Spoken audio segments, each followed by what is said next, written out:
반갑습니다 여러분. 여러분들의 계좌로 빛나게 해줄 광쌤입니다. 오늘도 저와 함께 산보 한번 가봅시다.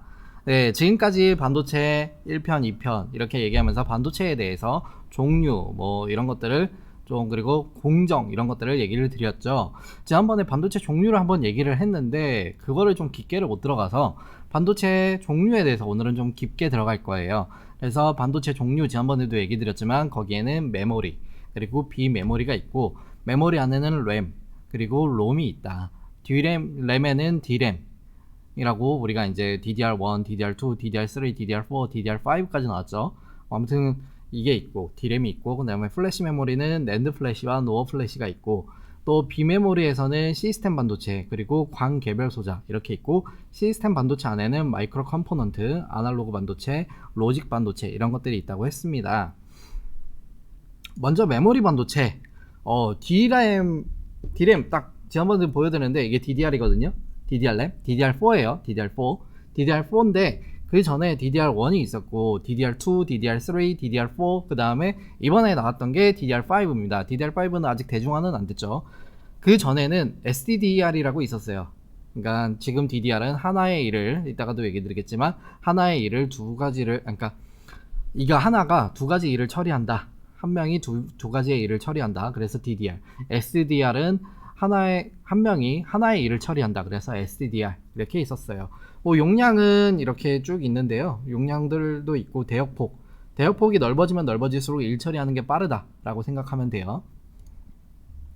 D램을 먼저 이해하려면은 D램에는 잘 안 보이는데 되게 작아요. 근데 이제 우리가 커패시터라고 해서 잠깐 전기를 잠깐 저장하는 게 있어요. 원래는 이제 원통형으로 돼 있는 것들이 많은데 여기에는 되게 안 보이거든요. 안 보이는데 아무튼 네모로 돼 있어요. 네모로 돼 있고, 커패시터는 전화를 담는 그릇이라고 보시면 되고, 트랜지스터는 수도꼭지라고 보시면 돼요.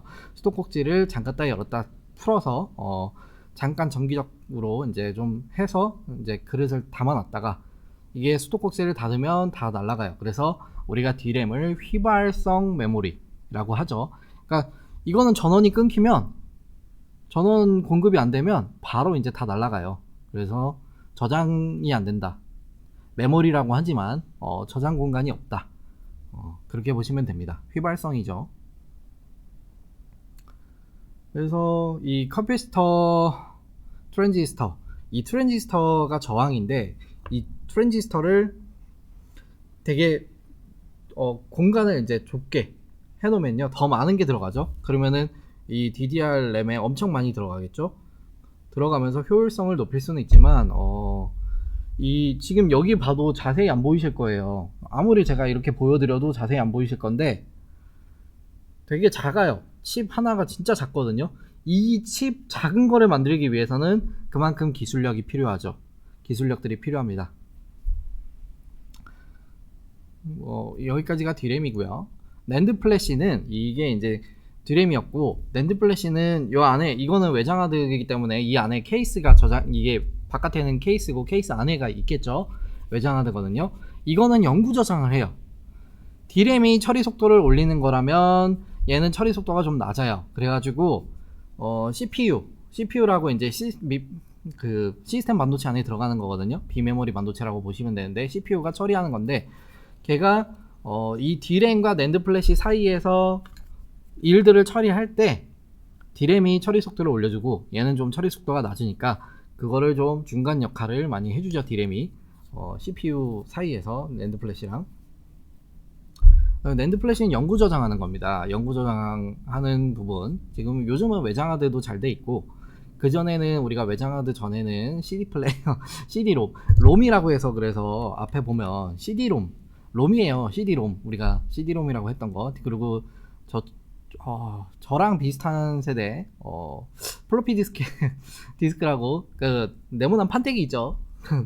그걸로 이제 저장 공간 했던 세대들 있을 거고, 그 다음에 CD로 넘어갔고, 그리고 하드는 기본적으로 이제 들어갔죠. 그리고 나서 이제 바깥에 USB 저장 메모리에서 이제 낸드 플래시 외장 하드 쪽 저장 메모리로 넘어갔습니다. 우리가 그리고 이 저장 용량에 대해서 저도 한때 엄청난 공부를 했거든요. 원비트, 그 다음에 니블, 바이트, 그리고 워드, 그 다음에 이제 나오는 게 킬로바이트, 메가바이트, 기가바이트, 테라바이트. 이게 제가 알기로는 저희께 쓰는 게 이거 500기가네요. 500기가인데 500기가가 1024기가가 되면은 1테라가 되죠. 이게 이진법이기 때문에 1024 기준으로 단위가 하나씩 올라가요. 1024로 봐요.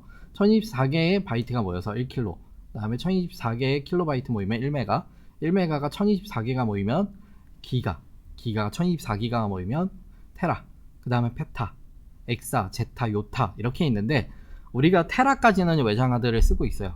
근데 이제 슈퍼컴퓨터 쪽에서는 페타를 쓰겠죠. 페타나 엑사. 네, 이 정도까지. 낸드 플래시는 저장하는 거다. 저장하는 거. 그리고 D램은 저장하는 건 아니고 컴퓨터에 일 처리를 도와준다. 얘는 저장 공간. 그렇게 보시면 됩니다.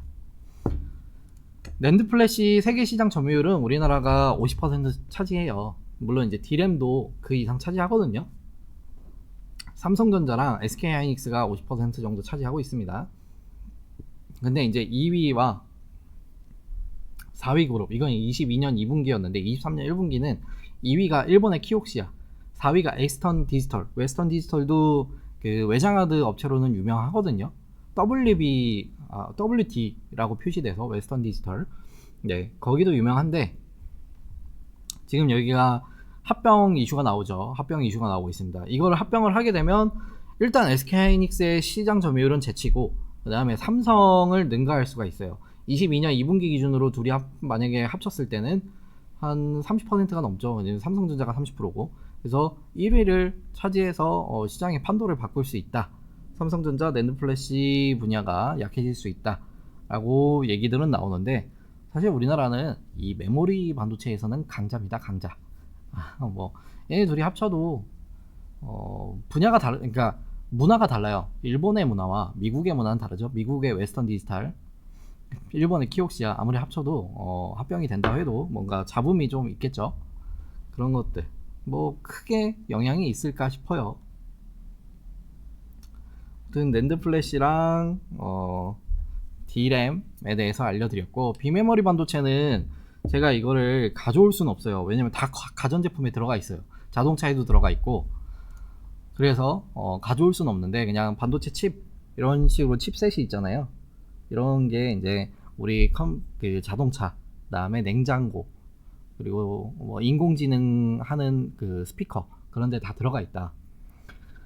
여기 보면 MCU라고 하는데 MCU가 자동차에도 들어갑니다, 여러분. MCU라고 자동차에 들어가고, CPU 여러분들 메인보드 하면은 이런 칩셋이 있어요, 네모난 거. 네, 그게 CPU죠. 그리고 DSP, 그리고 ASIC라고도 하는데 로직 IC. 이거는 이제 사용자 요구에 따라서 설계된 특정 회로 반도체. 그래서 다품종 소량 생산을 주로 합니다. 보통 IC가 붙으면 직접 회로라고 해요. 직접 회로인데 아무튼 시스템 반도체 쪽에 들어가는 거예요. 아날로그 IC도 있고요. 이건 뭐 재반 신호 처리, 연속적인 신호 변환에 의해 인식하는 IC로서 오디오나 비디오 쪽에 들어갑니다. 오디오나 비디오 쪽에 들어가는 거고, 그 다음에 드라이버 IC, 디스플레이 구동이나, 이거는 이제 DDI라고 하는데 디스플레이도 필요해요. 디스플레이 쪽에 OLED 디스플레이나 이런 패널에 들어가거든요. 그런 쪽에 있는 겁니다. 그리고 개별 소자, 비메모리 반도체 안에는 광 개별 소자가 따로 있다 그랬죠. 광 개별 소자, 네, 다이오드, 트랜지스터 이런 것들이 있습니다. 기타 반도체들도 있고요. 여기까지가 비메모리 반도체입니다. 그 다음에 차세대 반도체가 있어요. 지금 개발 중인데 요즘 인공지능이 많이 떠오르고 있잖아요. 인공지능이 많이 떠오르는데 기존의 반도체들은 데이터를 프로그램대로 순차적으로 처리해야 되는 부분들이 문제예요. 그러면은 좀 발열량도 높고 열 자체, 그러니까 열이 많이 발생하는 그런 것도 높고, 이거를 그러니까 순차적으로 처리하다 보니까 시간이 더 걸려요.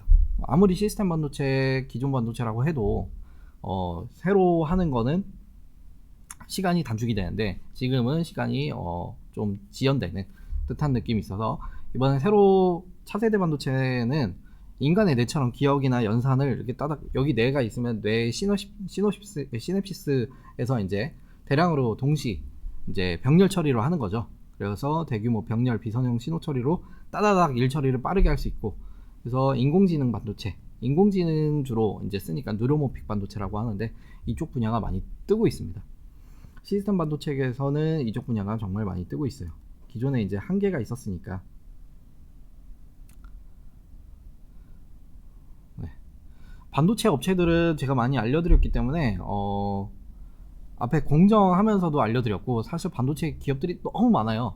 뉴로모픽도 사실은 뭐 시스템 반도체에 삼성전자가 300조 원 투자한다니까 삼성전자, SK하이닉스 이런 애들이 하고 있고, 이쪽도 뭐 사업을 진행하고 있고, 그래서 되게 많습니다. 반도체는 정말 우리나라의 수출 강국을 만들어준 반도체이기 때문에 반도체 산업이 우리나라는 정말 많이 발달이 되어 있어요. 기업들도 엄청 많아요. 미리 전에도 한번 얘기 드렸지만 엄청 많습니다. 네, 여기까지 반도체에 대해서 좀 많이 알려드렸어요. 다음에도 좀 좋은 산업을 가지고 와서 산업을 한번 뽀개서 저와 같이 한번 산보 다녀봅시다. 네, 마지막으로 제베아2 외치고 끝내겠습니다. 제베아2!